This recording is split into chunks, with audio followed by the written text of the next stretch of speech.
Swastiastu. Umat Dharma dimanapun berada, semoga kita semua berada dalam keadaan sehat dan berbahagia dalam perlindungan Ide Sang Hyang Widi Wasa. Berjumpa kembali dengan saya, I Gusti Agung Istri Purwati, penyuluh agama Hindu, Kantor Kementerian Agama Kabupaten Badung. Pada kesempatan ini, saya akan menyampaikan 4 kebiasaan yang membuat kita stres. Umat sedharma, dalam kehidupan di dunia ini, rua binede tidak bisa dipisahkan. Semuanya datang silih berganti. Senang, susah, sedih, dan bahagia, bagaikan siang dan malam. Tetapi bagaimana kita menyikapinya tergantung pada pola pikir, sudut pandang, dan orientasi kita terhadap setiap permasalahan yang ada. Di sini saya akan menyampaikan 4 kebiasaan yang bisa membuat kita stres. Antara lain, kerisauan atau kekhawatiran yang berlebihan.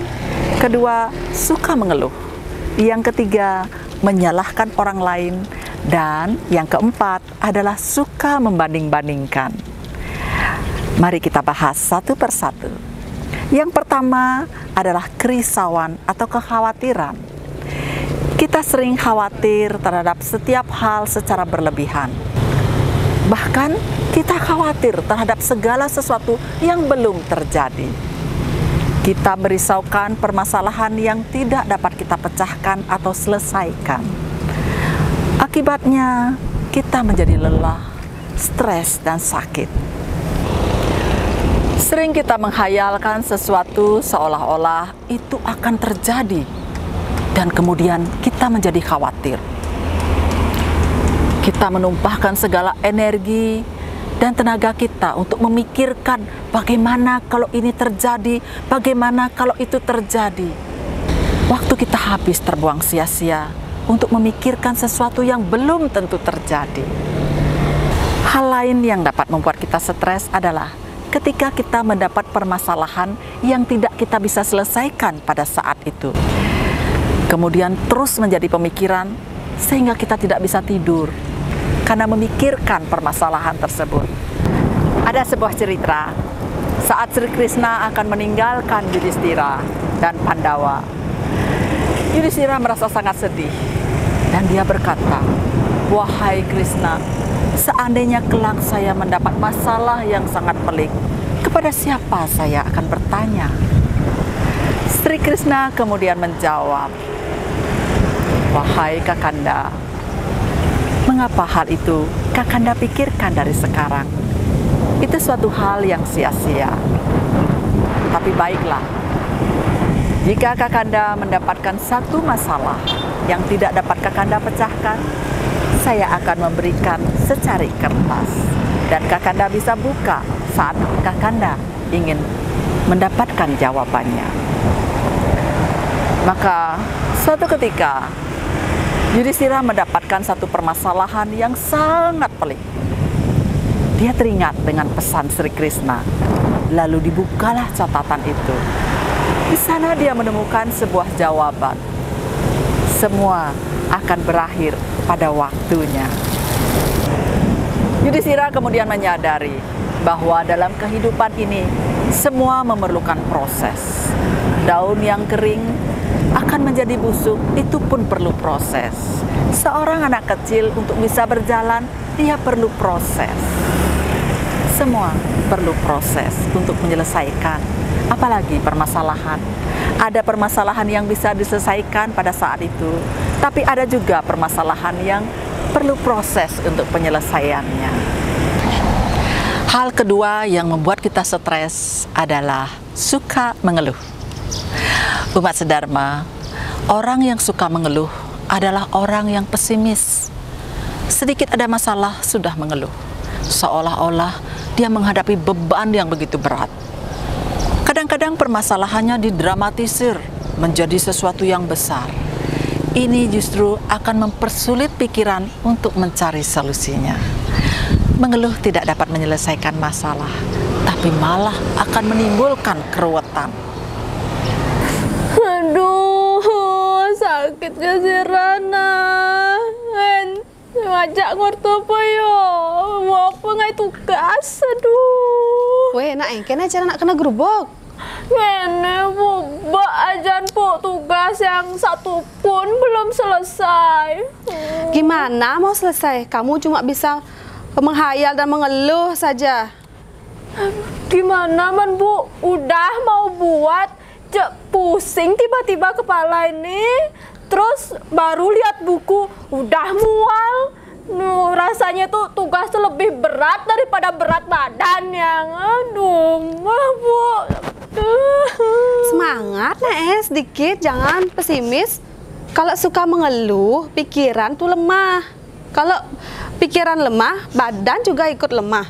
Kalau sudah badan lemah, semua pekerjaan terbengkalai menumpuk. Stres dah kamu jadinya. Selanjutnya adalah hal ketiga dan keempat yang membuat kita stres, yaitu suka menyalahkan orang lain dan suka membanding-bandingkan. Weh, kenisan ngelakuranan subuh mepayase masih man perhatian. Je ilang kan kayaknya mesti macam apa kan tiap hari. Kengken orang lo seman perhatian. Weh lo awak patuh sedang yang cuma semang lo bawa mekat. Pedang lo biar hilang. Jak anjing sap kayak kadena san kopi kurang nih. Beli, yang nak begaya masih kadang beli kan nak kesibukan.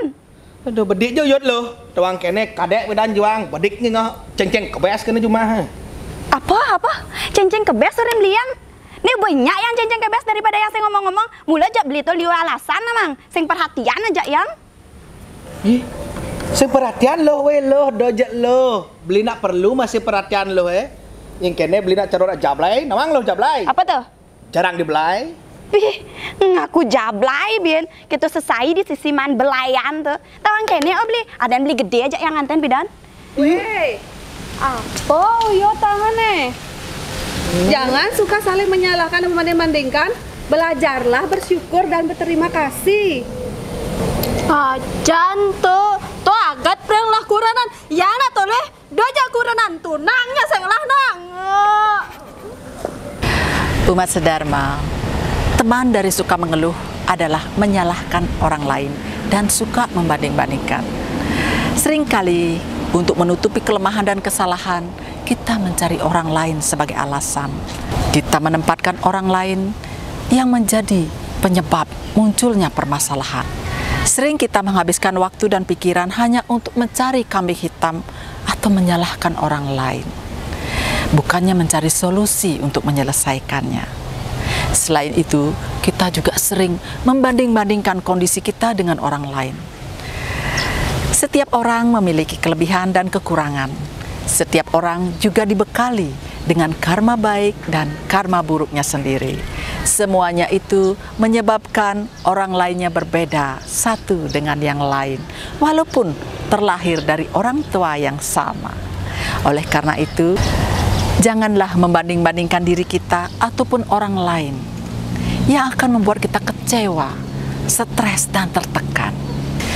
Umat sedharma, sebenarnya kebahagiaan itu ada di dalam diri kita, ada dalam ketenangan jiwa. Kuncinya adalah bisa bersyukur, bisa menghargai apa yang dimiliki, dan berterima kasih. Orang sering lupa dan mengabaikan apa yang sudah dimiliki. Tetapi ketika yang dimiliki itu menghilang atau pergi, barulah disadari betapa berharganya semua itu. Apa yang dikejar ternyata belum sebaik yang sudah dimiliki sebelumnya. Disinilah kita hendaknya belajar tenggang rasa, saling asih satu dengan yang lain sebagai wujud moderasi. Keinginan manusia tidak selalu bisa dipenuhi. Semakin dipenuhi, semakin banyak keinginan yang muncul. Dalam Sarasa Musaya, sloka 81 disebutkan, Duragam bahudagami prartana samsayat makam manah suniatam yasya yasa Suki pretya wehaca. Artinya, keadaan pikiran itu demikianlah, tidak berketentuan jalannya, banyak yang dicita-citakan, terkadang berkeinginan, terkadang penuh kesangsian. Demikianlah kenyataannya. Jika ada orang yang dapat mengendalikan pikiran, pasti orang itu beroleh kebahagiaan, baik sekarang maupun di dunia lain. Umat sedharma, demikianlah yang dapat kami sampaikan. Semoga ada manfaatnya. Akhir kata, saya tutup dengan para mesanti. Om Santi, Santi, Santi. Om.